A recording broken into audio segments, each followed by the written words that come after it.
Shalom, salam, damai sejahtera dalam kasih Kristus. Saudara, RHI Renungan hari ini akan membahas satu tema yang sangat penting, yaitu masihkah ada harapan? Ketika kita menghadapi kesulitan, penderitaan dan masalah yang berat, dan kita kehilangan harapan. Masihkah ada harapan? Saudara, ini akan saya ungkap karena ternyata kuasa kebangkitan Yesus itu memberi harapan. Tapi persoalannya, apakah kita merasakan itu? Dan bagaimana caranya supaya kita merasakan itu? Tidak cukup itu. Bagaimana kalau kita memang kehilangan keyakinan itu? Sudah bertahun-tahun dan sepertinya tidak ada pertolongan Tuhan. Mari kita cermati kesaksian yang penting dari kitab Injil Yohanes untuk kita. Masihkah ada harapan? Saudara, Injil Yohanes 5 memberikan satu kisah yang unik, terutama pada ayat 1 sampai dengan 18. Dikisahkan ada seorang yang sudah 38 tahun sakit. Saudara catat, 38 tahun sakit. Dan dia ada di kolam Bethesda, yaitu ada di pintu gerbang domba di Yerusalem. Di situ ada kolam dan ada mukjizat. Diyakini ketika kolam itu bergerak, itu malaikat turun. Dan pada saat itu siapapun yang cepat mencebur ke kolam, dia sembuh. Apapun penyakitnya. Itu dikatakan di sini. Dan di serambi-serambi itu berbaring sejumlah besar orang sakit, orang-orang buta, orang-orang timpang, dan orang-orang lumpuh yang menantikan goncangan air kolam itu. Sebab sewaktu-waktu turun malaikat Tuhan ke kolam itu dan menggoncangkan air itu. Barang siapa yang terdahulu masuk ke dalamnya sesudah goncangan air itu menjadi sembuh, apapun juga penyakitnya. Maka orang rame-rame ke situ, rebutan, saudara. Masalahnya, ada orang yang sudah 38 tahun sakit. Dia lumpuh dan tidak bisa berbuat apa-apa. Dia memang tinggal di situ. Dia mencari ada goncangan itu. Tapi siapa yang menolong? Dia lumpuh. Dan ketika ada goncangan itu, dia mulai bergerak-gerak. Tapi orang lain sudah lebih dulu nyebur. Percuma. Dan 38 tahun. 38 tahun dia tidak frustrasi. Mungkin memang tidak pergi dari situ. Saudara, menarik.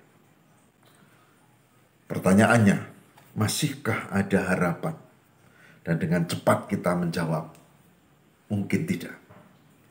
Kemungkinan besar tidak. Kecuali ada orang yang nanti mau menolong, melemparkannya ke kolam itu ketika air kolam bergolang. Tapi kan orang lain lebih dulu. Saudara, pada suatu saat Yesus melihat orang itu berbaring dan ia tahu bahwa ia telah lama dalam keadaan itu, lalu mendekati orang itu. Maukah engkau sembuh? Bayangkan saudara, bayangkan. Orang sakit 38 tahun didekati dan Yesus berkata, maukah engkau sembuh? Kalau saya jawab, mau Tuhan, mau gitu. Tapi orang ini realistis, tidak seperti saya. Dan ketika maukah engkau sembuh? Dia berkata, Tuhan, tidak ada orang yang menurunkan aku ke dalam kolam itu.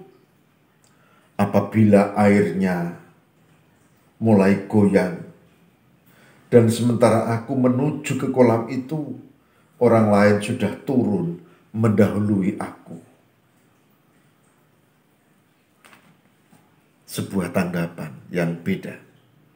Tuhan, aku memang mau sembuh, tapi bagaimana? Apakah masih ada harapan? Dengan kata lain begitu, masihkah ada harapan? Dan Tuhan Yesus datang memberi harapan itu.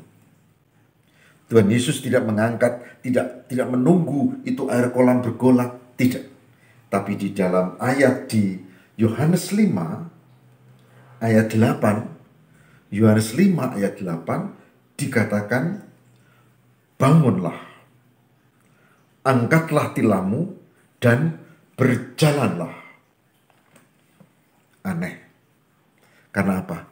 Begitu Tuhan Yesus mengatakan, bangunlah, angkatlah tilammu dan berjalanlah. Pada detik itu, orang itu bangun, dia angkat tilamnya, dan dia mulai berjalan, dan dia bersuka cita.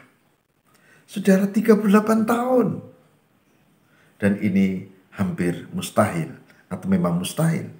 Tapi bagi Tuhan tidak ada yang mustahil. Saudara, orang itu bersuka cita, dan itu pas hari Sabat. Luar biasa, luar biasa. Karena apa? Karena dia ingin sembuh, dan ada harapan, dan Tuhan Yesus memberi harapan itu. Maukah engkau sembuh? Angkatlah tilammu, bangunlah, dan berjalanlah.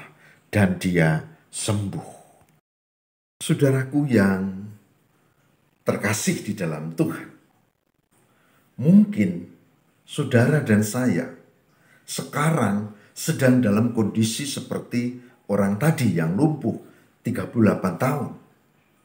Dan mungkin kita juga mengatakan, apakah masih ada harapan bagiku? Kayaknya tidak. Karena persoalan yang ku derita, yang ku alami, yang ku pikul ini begitu berat. Apakah masih ada harapan? Harapan tentang sakit penyakit misalnya. Harapan tentang anakku misalnya. Harapan tentang hidupku misalnya. Harapan tentang beban yang kita sedang sandang. Masihkah ada harapan? Pertanyaan itu yang selalu muncul. Saudara, beberapa saat yang lalu, saudara, kita sedang PA dan saya menanyakan apa dampak Paskah bagi kehidupanmu. Yang lain mengatakan ya Paskah menimbulkan keyakinan kita Yesus Mesias. Kita udah tahu itu ya, bagus juga. Lalu ada yang lain bilang, oh kalau saya ini Paskah itu Yesus yang penuh kuasa, maka dia menolong dan kami membaca dalam kesaksian Alkitab. Bagus juga. Tapi saudara, ada juga beberapa yang mengatakan begini, Pak Pendeta, saya tahu Yesus itu bangkit. Saya juga percaya ada kuasa. Tapi saya sekarang sedang dilanda keraguan. Apakah Yesus mau menolong saya? Beban hidup kami teramat sangat berat, katanya. Sambil mencoba menahan untuk tidak keluar air mata. Hidup yang kami hadapi sangat berat.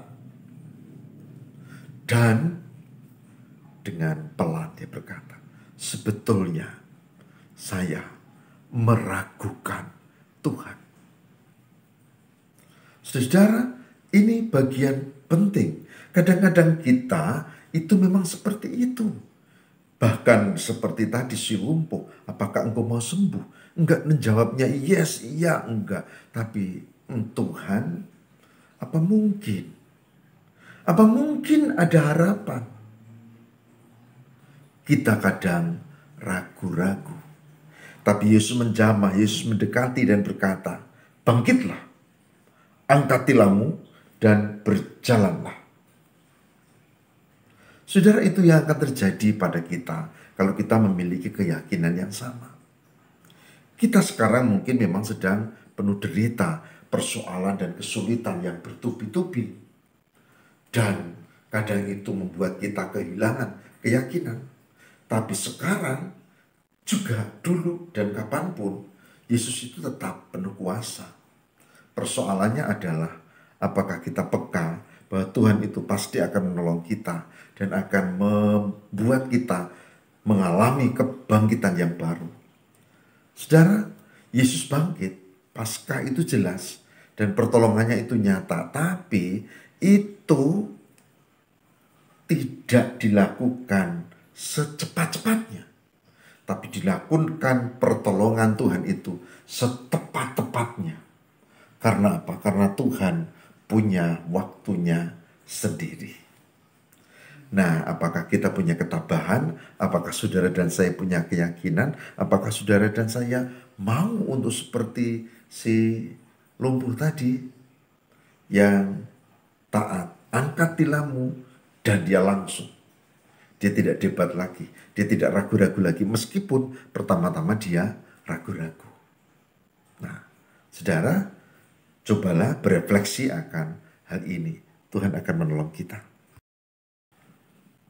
Saudara, dari bacaan Matius 5 tadi, kita menemukan satu poin penting, yaitu masih ada harapan di dalam Tuhan.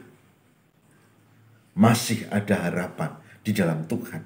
Apapun yang kita derita sekarang, ada sakit penyakit, ada beban ekonomi, ada penderitaan soal relasi dan persoalan di dalam keluarga. Masih ada harapan. Hanya dibutuhkan iman dan keyakinan di dalam Tuhan. Semoga Tuhan menolong kita. Amin. Mari kita berdoa. Tuhan, berilah kami keyakinan, berilah kami kepercayaan bahwa Tuhan akan menolong dan angkat beban-beban kami. Seperti si lumpuh yang harus menunggu setia selama 38 tahun. Karena Tuhan punya waktu yang tidak kami duga. Tolonglah ya Allah, semoga Tuhan memberkati kami, memberkati saudara-saudara kami yang masih sakit, baik yang kena pandemi maupun sakit lainnya. Berkati yang sedang menderita resesi ekonomi dan persoalan ekonomi. Berkati yang sedang memiliki persoalan relasi dalam keluarga. Tolonglah ya Allah. Masih ada harapan dan itu yang kami yakini. Tolonglah supaya kami tetap meyakininya ya Tuhan. Demi Kristus pengantara kami. Amin.